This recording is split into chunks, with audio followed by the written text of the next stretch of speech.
Hinterland Customs here in beautiful Las Vegas, Nevada. And we are here at the IPMS Nationals held at the Rio.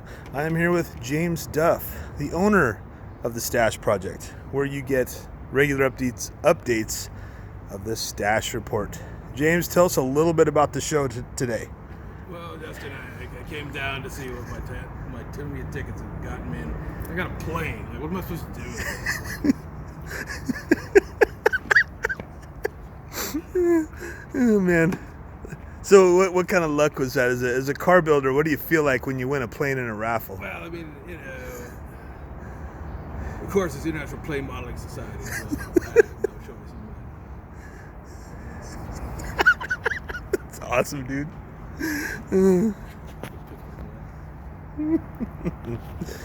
No, so I heard there was supposed to be 1,600. Yesterday they were up to a 1,600 count for models, but I'd heard that they were figuring with entries it was going to be up around 4,000. Do you think they're going to become close to reaching that? It looks like they're getting up there. It's probably closer to 3 at least right now. Yeah. It's amusingly, the car stuff is very packed into about 5 categories. Okay. You got competitions really heavy as far as like closed wheel competition. There's a lot of large scale stuff which looks big because obviously large scale. So box stock stuff is there, but for some reason, if you wanted to come to the IPMS Nationals, you thought you wouldn't win anything. You should have been in like factory stock prior to 1970. There's 5 model kits. It's really, that would be one of those things that you would always have real heavy showing at a car contest, and none of it's here. Filthy IPMS people wrecking the thing. I do think my opinion when I go through a show like this is that you definitely see a lot of different genres. At my local club, smaller town, smaller show, most of the people in that club I would say are aircraft and sci-fi builders, like probably 80% of them. And you get some guys that build tank and a few cars and so forth. But here, like I'm really impressed too with, you've got Machine and Krieger, Gundam, robots. The Star Wars table's huge. Yeah, sci-fi's really blown up. Yeah. They've really embraced that a lot more than other people do. I was telling you guys a while back, my 10-year-old picked up her first 2 Gundam kits when we just ran past our local hobby shop, and kids, it's popular with kids. My 10-year-old kid knows more about some anime show than I do at this point. And it's like, that's what they build, and a lot of people turn their nose up at it, but IPMS just embrace that as being a source of subject that people. Because if you go in there's a heck of a lot of Gundam, but if you go over to where the automotive teen stuff is, there's nothing. Yeah. There's one, I think it's pre-teen entry. There's no teen automotive, there's no teen airplane, there's no teen armor, and then there's some stuff in teen diorama, and that's it. Like, there's no kids here. It's Vegas, but still. Yeah. Gundam stuff, there's a lot, and I bet you the younger kids if the younger kids are here, they're into sci-fi. They're building the Bandai Star Wars. I would think so. And I saw another table that was just chock full of sci-fi. I will say, I am impressed today now that we've seen more people come in and enter their models, because they have until 5 p.m. today. Right. Yesterday was a little bare. It's like there are a lot of cars, and I'm noticing, but I'm noticing too, there's a lot of the import cars. You're not seeing quite as, it's a good mix. Shows usually have a little bit more of that stuff in general, and Vegas obviously was easy to reach for the California guys coming up. So it's pretty decent amount of filthy foreign stuff. Filthy foreign stuff. Terrible. There's probably more Aoshima and Tamiya, like tuner type cars, the Rocket Bunny cars, and stuff like that, than there are pre-1970 factory stock cars. Which again, a really weird occurrence. Even our little podunk show, repping the gang colors that we have out in Pittsburgh. It's South Hills. Represent. Factory stock pre-1972 is our most popular category. That's the one that has usually all the entries. That and racing has always been popular because people build race cars. But I would say that too. I would say, because as somebody that builds a lot of the 30s coupes and stuff, it's I haven't seen many rat rods, but what I've really been impressed with too on the auto side, I've seen a lot of rust builds, like barn finds. I've seen a lot, and even on the tank side, I've seen even one guy with a TIE fighter had it crashed on the edge of a beach, all rusted out. I think from a weathering standpoint, with that aging process, I've seen it across several genres, and the cars, they've got some pretty cool ones like that. Also seeing a lot of big aircraft. There are planes here, I think, that I could maybe fit in one and fly back to where I live. It definitely take up a lot of table room. Those are always an anomaly to me because I never see them in a store, but you always see them here at these shows. You see the big planes, also the big ships, the U-boats that are... There's a bunch of big 350 or bigger boats.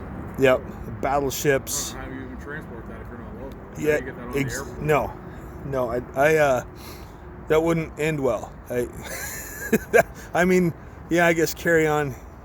You might be okay. Yeah, it's one guy packed one under his arm, and I think it was 4 or 5 feet long. So I know one of the automotive guys in here flew up from someplace. I didn't get a chance to really talk to him in person. He was over here, and he said he shipped his stuff by FedEx, and it all got here in pieces. So, oh, not another one. Not another one. You got to carry that stuff on the airplane. No, you can't put it in a box and ship it. You hear that, everybody? Whatever you do, you heard it here. Don't think that you can ship any kind of model, really. Especially a built one. Yeah, a built model. This is going to survive because it was designed to be shipped. Yes. If you have something built, especially if it's got wings and stuff hanging off it, it's all going to... There's no... It's literally... I'll say it. It's impossible to pack, and I've seen guys try it. I saw guys on the West Coast sending stuff to Acme over in Atlanta that way. Didn't work out well. Was in pieces. James just talked about it now. If you're going to go to a show, whatever you do, that model needs to be on your person. You ship it via an airplane, commercial air flight. It's going through too much. Going through too many conveyors, too many people throwing that thing around. Even if it's marked fragile, doesn't matter. It doesn't take much to knock it apart. Clear plastic cases that you can get at Target or Walmart or Container Store, wherever. Make sure it's smaller than the carry-on size you take on an airplane. And then get some of that high-density packing foam and divvy it up and stack everything in it. I've seen people now where they get the ones that interlock together a couple of layers high. So as long as it's short enough to fit in the overhead. Yep. TSA won't really bother you because it's clear, so they can see through it. They're not going to open it up and run around and... Yeah. These tiny little bombs? Okay, let's go through. Yeah, you guys see James is wearing his hat. We got these hats. Right. Very best of the West. Las Vegas. They also have T-shirts. Neither one of us is wearing that one right now. He's repping local model club. James, talk to me a little bit about the vendor room. How many vendors are here? What all do you see in there? Well, the vendor room and the model room are the same size. They're both 27,000 square feet, so it's huge. It does, obviously, as a car guy, it's lending itself a lot more towards the IPMS builder as far as the vendors in there. Andy's Hobby Headquarters is here, so he's vending some car stuff. M&S Hobbies are vending some car stuff, and there's some private people in here, some local guys who are selling just odds and ends AMT stuff. Yep. For me, going in the vendor room here was coming for Atlantis and Revell and Mobius, who are here as vendors. Spraygunner.com. Well, yeah, Spray Gunner's here. Yeah. So is Scale Finishes. There's a lot of paint guys here. I'm sitting here looking at some of that stuff, and I'm thinking, how am I going to get this stuff back to the house? Yeah. Yeah. Technically speaking, those little bottles are small enough to put on an airplane because that's how they get them to you, but I'm not sure how well they'll... They're bringing UPS here. They had 2 people here yesterday, and I myself had bought 5 total models. 2 were fairly large aircraft. I shipped those in one box. I took the 3. There was like an auto and a tank, and I can't remember what the other one was. Anyway, put some other stuff in another box. So that's pretty nice that they're able to do that. IPMS did hook that up. They had a FedEx office in here. Unfortunately, that was closed, and it made it... It's kind of like a self-managed, like, here, come pack your box and leave it and we'll ship it or something. But fortunately for, because there's a lot of us like myself that, and James flew from Pennsylvania to Los Angeles, then rented not just any car, but you ended up getting, this is the story, James had a BMW picked out. When he got there, that was gone, so they gave him a Porsche. What kind of Porsche was it? Mega. The Porsche Mega? Mega. Oh, Mega. And so he drove 4 hours or so from Los Angeles to Vegas. Myself, I flew from Boise to a quick layover in San Francisco, and then popped over. But we're meeting people. There are vendors here that drove all the way from Wisconsin. I say yellow decals is in there, or yellow wing decals. They're out by me in Pennsylvania. They came over by truck, so they're good. And in my defense of the richness that sounds like, I was trying to rent a car that I figured they would actually have one of, since the rental car situation is what it is. And they still didn't have that, so I wound up with this stupid Porsche SUV, which, for the record, is crappier than my Kia SUV is. So. It does have some interesting. I've gotten a ride in. Yeah, he's got a mirror that turns down to the ground and doesn't come back, and I don't know. When you back that car up, what you need to look for is your pretentious yuppie children behind the vehicle, down by the wheels, not those actually passing behind. Yeah, what could actually hit. So the vendors, I think they said there's 350 here. Yeah, I think they sold 350 tables. I'd say probably 275 vendors. Okay, yep. Rare plane detectors and spray gunner will probably have 12, 15 tables each themselves. And then I notice with vendors at these shows, because people know that the few people that watch my channel, I like to do some research on a tank or something. So I buy books about a battle, books about a tank. Yeah, there's a couple of guys. Man, yeah, there are like libraries of books in there. There are publishing houses I've never heard of. They've got, if you're a military builder, and anything you can think of, they've got a book on it, if not 10 on it. Whether it's World War II planes, modern day stuff, World War I, you name the era and the vehicle, they've got a book for it. It's really, and again, a lot of private collections too, where you got guys that have been hauling this stuff around for years. They've got stuff that was printed back in the 70s and 60s. So a lot of books. Let's see, airbrush wise, Spray Gunner has airbrushes there. Grex is here as well. Yep. I want to put stuff in the raffle. I don't think they couldn't come. Tamiya's not here, and Edward aren't here because of COVID stuff. Yeah. So what's the temperature? Tell everybody how hot it's been down here. I don't know. We've been hitting around 97 to 104. Right now. I believe, according to my local time and temperature. You and I haven't melted yet, so. It's a dry. It's currently 91 degrees. 91, not bad. So it's Celsius. It's in the low 30s. It's supposed to be 97 today. 97. It's going to be 100 on Sunday. Okay. And I said something about where our weather in Idaho, we have the same temperature, but I told somebody it's different down here. The air is different, and I think it was Mike at Northwind Custom said, well, the air there is very hot. So when the wind blows, it's a very warm air that continues to dry everything out. So that's something that's taken a little bit of acclimation too. What other sights and sounds have you seen since you've been in Vegas? Well, I mean, I believe we took you to dinner. Oh no, you took me to dinner based on a football bet. Yes. We went to a place called the Golden Steer, which is apparently the oldest steakhouse in Vegas. Very good. Yes, very good. It was very good. We went to a local breakfast place this morning because yesterday I had made the horrible mistake of eating breakfast with my wife without inviting him, and so I had to hear about that for the rest of the day. So we made sure to take him to breakfast this morning. We didn't want him to be all cranky, nothing but coffee from Starbucks. So. Don't listen to this guy. To be perfectly honest, there's a bunch of fancy stuff here, but there's a Chick-fil-A across the street. So yeah. That's right. It's like, oh, hey, come up to Smashburger, pay $15 for a hamburger. Yep. Or I go over there and pay $8 for some chicken nuggets and all. We've got Kiss Miniature Golf here. Yeah, we got to do the Kiss Miniature Golf. We got to do that. A lot of the stuff has been closed during the week, but it'll be open this weekend. So we also think we saw somebody famous. We also swear that Dean Cain from Lois and Clark, the actor, was behind me, so and was formerly. I think Dean Cain was also a quarterback for Stanford way back in the day too. I don't know. I just saw him once. I said, "God, that guy looks like Dean Cain," and then I kept hearing him. I was like, "So that's the closest we've probably come to Hollywood royalty." Which we've seen some fast cars. I've seen a couple Corvettes. We were driving back yesterday. There was a Lamborghini Huracan Evo beside us, driven by some kid who thought it was when the jumper passed. So clearly he hasn't grown his manhood yet. So yeah, it's so we're surviving the heat. We both got in Wednesday. We got a lot of Brian Gugamos. Is that how he's? BG models. Yeah, BG's coming in somewhere. I met him for half a second. He's up off eating lunch. So yeah, Brian's here. We'll hook up with those guys later, I guess, and then I don't know. I mean, you're the IPMS guy. I build cars, so no, I'm not. I don't even belong. And that's the funny thing is people keep asking me, what club do you belong to? And I don't belong to the club. I just go to the show. And The that's reason I don't belong to the Pittsburgh IPMS is they meet the same day our club does, so I can't go both. Yep, can't do both.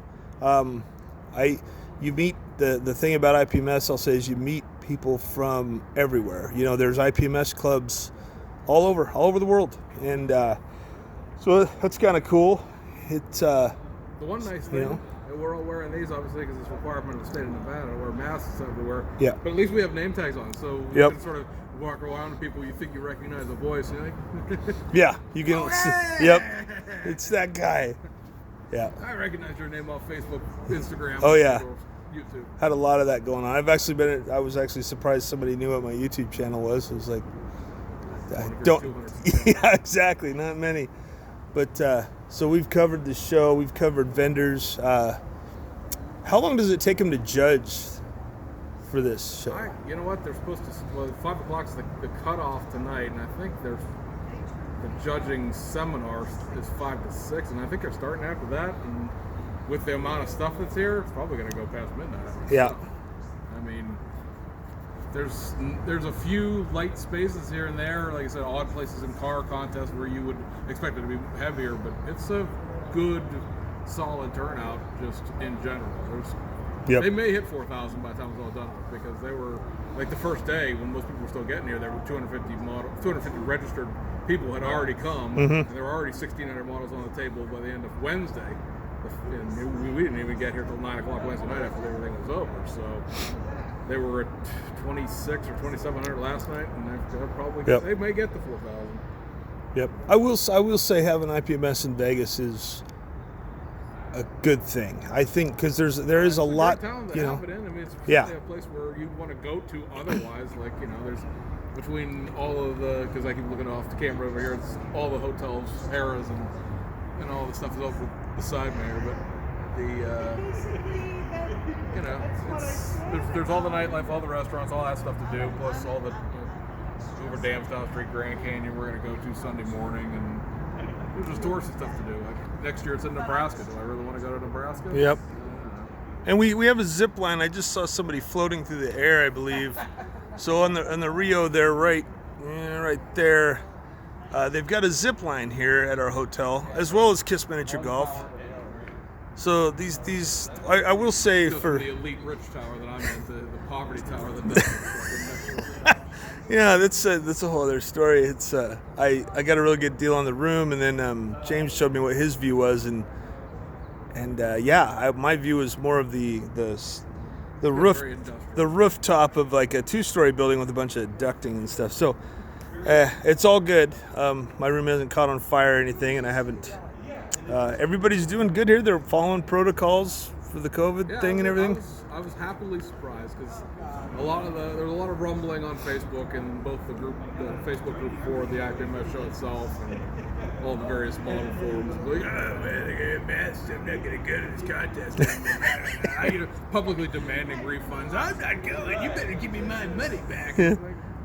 Let it all go. Yeah, exactly. There was no show last year. It was supposed to be in San Marcos. It got canceled. Yep. And then they haven't been showed this show. I'm talking to the Vegas guys here. They probably can't have another show in Vegas because of how expensive it was to put this one on. And it's right. Once we either get to some level of normality with this or it goes away, whatever ends up happening to it, like all of this convention space is going to end up costing what it used to cost. And this may be the one and only Vegas convention there is. And I have to make out, sucker. Yeah, exactly. And I have to make the note too. We planned this almost 6 months ago. Yeah, back in March. Back in March, and this was way before Delta variant was mentioned or anything like that. So we kind of had it planned. I had a few things happen where I wasn't sure if I was going to make it. And anyway, we made it. We're doing great. Everybody's having a good time. Host Club is good. The show is good. The vendors are good. This has been, for the 2 days we've been here, I mean, the wheels could fall off after judging. And we'll see how angry it gets Saturday night after the awards banquet for some people, I guess. But yeah, everybody's having a good time. Everybody's keeping their masks on. Yeah. Like I said, that was the one thing I figured out. Somebody was going to make a public die on a hill stance in here and get thrown out. Yeah, and we haven't seen that. The club has already put out, like, we're not tolerating. Yeah. There's just no way for them to out of the thousands and get thrown out themselves. No. That would be it just wouldn't be smart. And out of the thousands of people I've seen, there was one guy not wearing a mask that was also smoking a cigarette. So security got him really quick. Like, he was literally in the door 10 steps. He walked past me, and then he was just whisked away out an exit door. And so they do a pretty good job here. The Rio was built in, I think I read 1990. Yeah, it's 30 years old. Something like that. So 30 years old. Other people stay in other places. So the Rio, for those that don't know much about Vegas, it's off the Strip. And yeah, Vegas has grown a lot. It's got a little bit of everything going on, but we're having a good time. I think later on I'm going to go hit the Pinball Museum of the World or something, where it's just this gigantic warehouse full of every pinball machine from every era. I just thought it'd be cool to take a video of it for 10 minutes, maybe throw a quarter in, see how I do, but it's a good time. So, hell, I'll leave it off of here. And again, this is James Duff with the Stash Project on YouTube. Go check out his channel. This was a great interview. You know, I barely even knew you before. Now I feel like I know you so well. You see what I got to put up with it for 5 days. Jeez, poor hinterland. No, it's a good time. James, thank you so much. We'll do the signature. Boom. You guys take care out there. Until next time.